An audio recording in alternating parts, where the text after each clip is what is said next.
We heard Reggie Sr., who is the father of Reggie Jr., who was head of security for Death Row. So we get a call from Reggie and says, hey, Tupac just got shot. It doesn't look good. He's in the hospital, but they're saying it's Southside Crips, and get ready because it's coming back to Compton. And it wasn't, I think it was the next day or the 2 days later, I'm not sure right now, but sure enough, it started up. I think it was on a Sunday too. Reggie calls us up and goes, hey, Darnell Brim was over there in Alondra, over there by Atlantic, off of Castlegate. There's a little store. He was walking in the store and they did a drive-by, shot him, and they accidentally hit a little 10-year-old girl who's in critical condition. So he said, get your asses down there.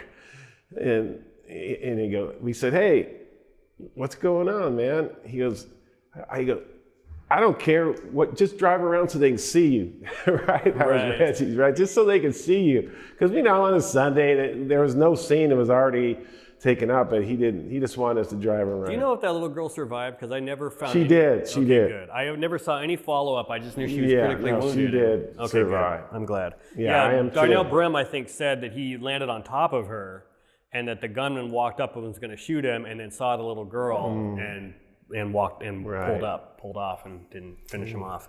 So, I mean, Darnell is one of the main shot callers for Southside Crips. So, you know, as gang investigator or gang experts, you know, this is for all the conspiracy theorists out there. I mean, this tells me that, hey, what happened in Vegas is true. The Southsides are responsible for it because the first thing that happens is Leuders Park, Mob Piru come down and do a drive-by and get one of theirs, right? Right, so they know what happened, obviously, to their guy on their watch right in front of them. And it was the streets here before anybody else, because me and Tim came in and it was like eerie quiet.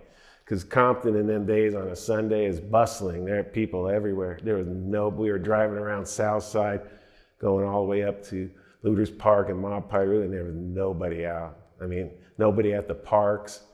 Nothing, right? So, you know, this is just telling us that, hey, it's coming, it's for sure, right? And sure enough, for the next 10 days, we had 3 murders, 11 attempted murders, and then it was going back and forth, right, between Southside and Mob Piru, Leuders Park.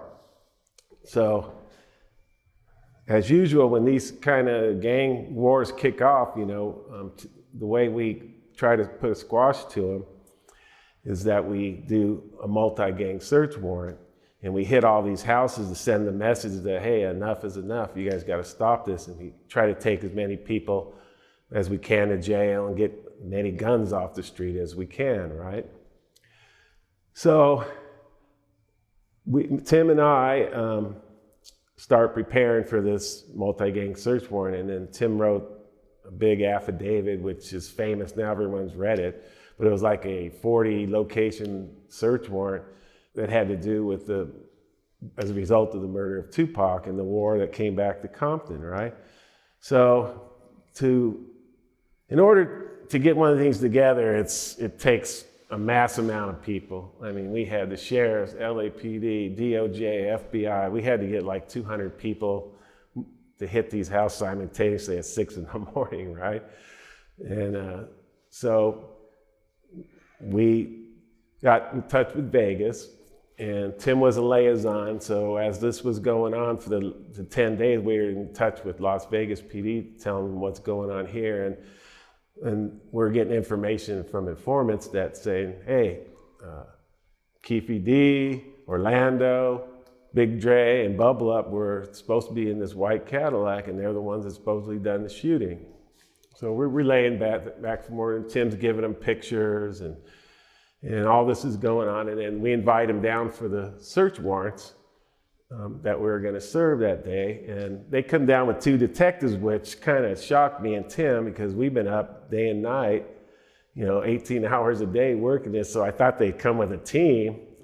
But I mean, we didn't know. I mean, I don't think they worked that gang cases like we worked them, of course, right? And these guys come down here and we do the search warrants and we take a lot of people into custody on both sides, get an enormous amount of guns and ammunition and narcotics. And we got Orlando in custody. We got Big Dre. We got people from both sides that the Las Vegas PD want to talk to.